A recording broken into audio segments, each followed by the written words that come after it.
Hola, mis queridos amigos y amigas de todas las latitudes y usos horarios. Vamos a retornar al tablero de juego. Vamos a volver con una ficha que supuestamente ya estaba situada en el mismo, que es Cuba. Vamos a hablar de la relación entre Estados Unidos y Cuba. Como bien sabemos, el 31 de diciembre de 1959, Fidel Castro y sus compañeros de lucha tomaron el poder en Cuba, derrotando la dictadura de Batista, que había sido respaldada hasta el momento por Estados Unidos. Esta toma del poder supuso un quiebre en las relaciones diplomáticas que se rompieron por completo en 1961 y que tuvieron por motivo de quiebre no tanto el hecho de que los cubanos adoptaran un régimen comunista, aunque eso no se debe nunca dejar completamente de lado, sino fundamentalmente la insistencia y persistencia de los Estados Unidos en derrocar a dicho régimen, que supuso una serie de acciones por parte de la CIA, de las cuales quizás la más relevante fue el intento de invasión fracasado a Bahía de Cochinos.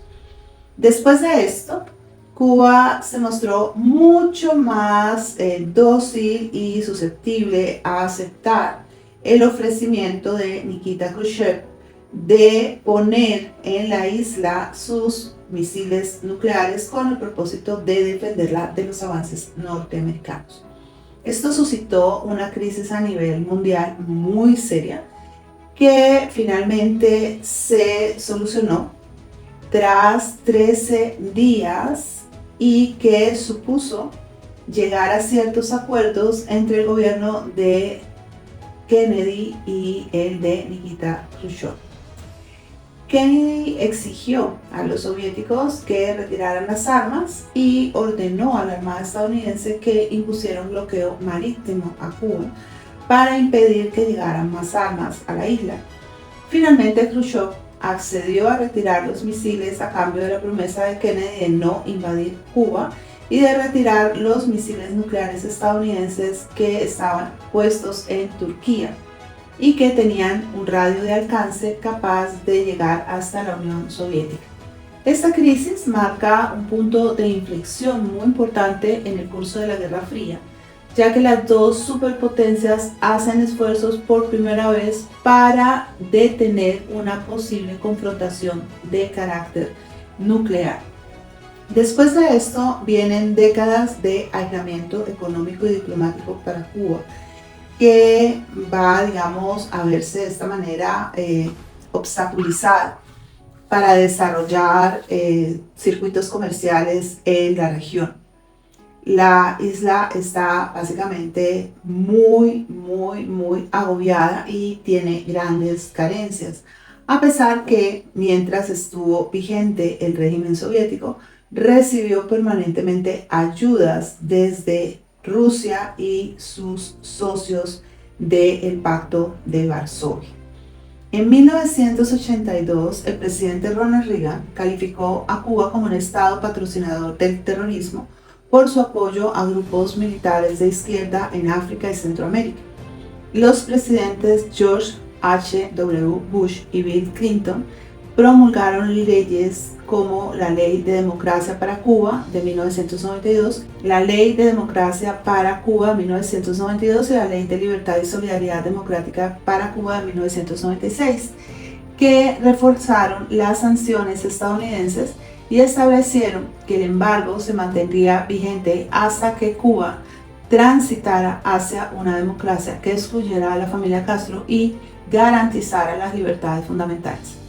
En 1999, algunos ajustes permitieron la exportación de suministros médicos y alimentos fabricados en Estados Unidos a la isla.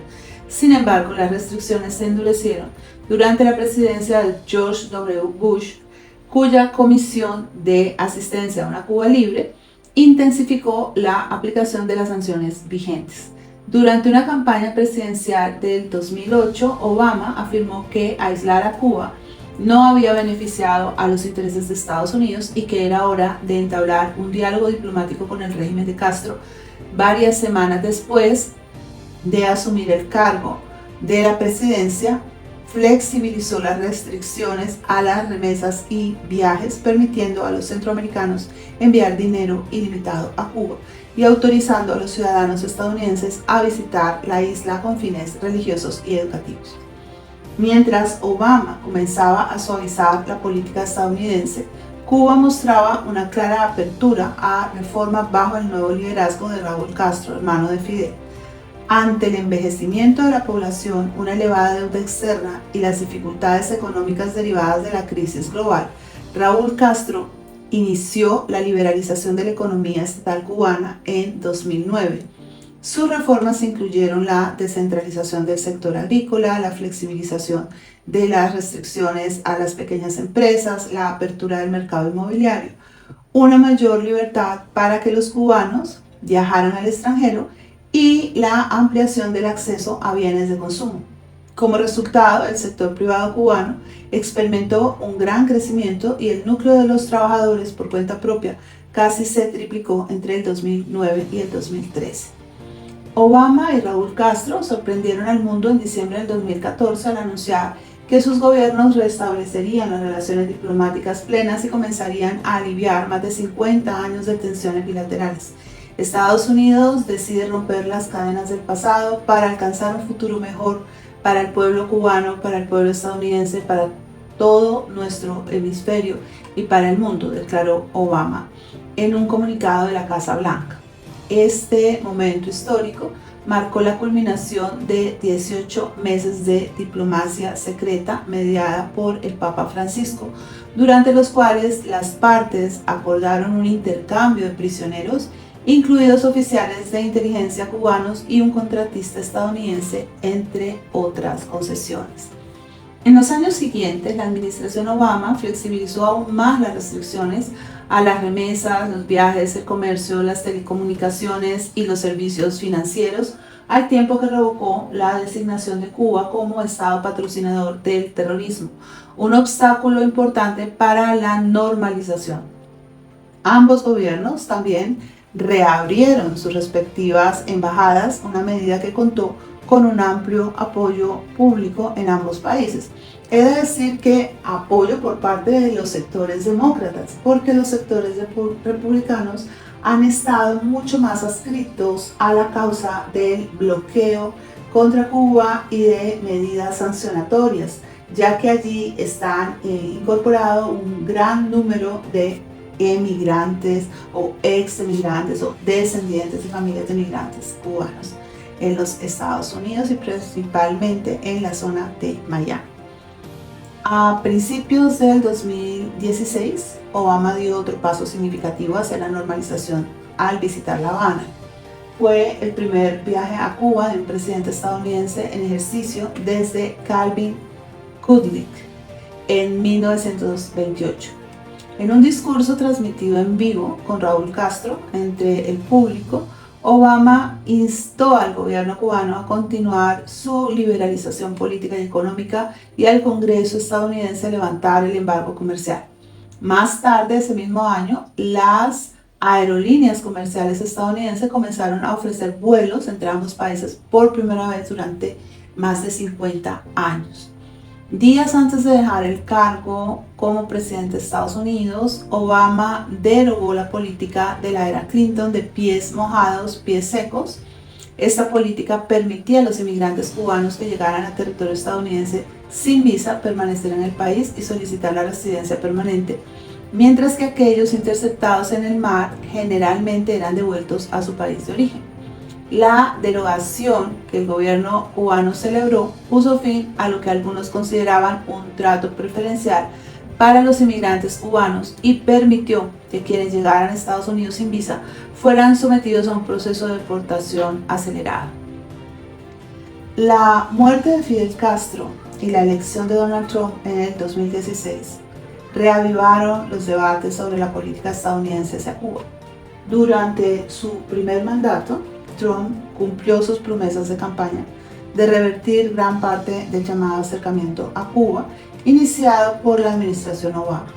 Su primer año coincidió con la aparición pública del síndrome de La Habana, un síndrome con síntomas inexplicables como pérdida de audición, deterioro cognitivo, que fueron reportados inicialmente por los oficiales de inteligencia y diplomáticos estadounidenses destinados en la Embajada de los Estados Unidos en Cuba. El entonces secretario de Estado, Rex Tillerson, afirmó que los diplomáticos estadounidenses estaban siendo atacados deliberadamente. Sin embargo, el gobierno cubano negó su participación e instó a Estados Unidos a no romper relaciones diplomáticas. No obstante, en septiembre del 2017, la administración Trump retiró todo el personal no esencial de la Embajada de los Estados Unidos en La Habana y emitió una advertencia de viaje desaconsejado a los estadounidenses. Viajar a Cuba no era algo que fuera bien visto y se consideraba peligroso. Al mes siguiente, Trump declaró que creía que Cuba era responsable de los misteriosos ataques contra la salud y expulsó a 15 diplomáticos cubanos de Washington, una decisión que La Habana condenó como precipitada, inapropiada e irreflexiva. Posteriormente, su administración prohibió el comercio con empresas controladas, por lo que operaban en nombre de las Fuerzas Armadas, los servicios de inteligencia y los servicios de seguridad cubanos. Durante su presidencia, Trump aumentó las restricciones de viaje y financieras a Cuba. Esto incluyó la prohibición de que los estadounidenses viajaran individualmente a Cuba para intercambios educativos y culturales, la reducción significativa de las remesas y la restricción de vuelos a ciudades cubanas distintas de La Habana. En 2020, la administración prohibió a los viajeros estadounidenses hospedarse en ciertos establecimientos vinculados al gobierno cubano o al Partido Comunista. La Casa Blanca atacó aún más las finanzas de Cuba al permitir que los ciudadanos estadounidenses demandaran a entidades que traficaban con bienes confiscados por el régimen cubano o se beneficiaban de ellos. Una disposición de la ley Helms-Burton que los presidentes estadounidenses anteriores habían ignorado sistemáticamente. Canadá y la Unión Europea, ambos importantes inversores extranjeros en Cuba, se comprometieron a proteger a sus empresas impugnando la decisión ante la Organización Mundial del Comercio. La administración Trump también se mostró cada vez más recelosa de los estrechos lazos de Cuba con el asediado régimen socialista de Nicolás Maduro en Venezuela. Buscó restringir los envíos de petróleo de Venezuela a Cuba mediante sanciones a empresas navieras, buques y a petroleras como la estatal cubana. Como uno de sus últimos actos, la administración Trump volvió a designar a Cuba como estado patrocinador del terrorismo, revirtiendo la decisión de Obama de 2015. Y aquí vamos a dejar por esta vez, la próxima entrega concluiremos.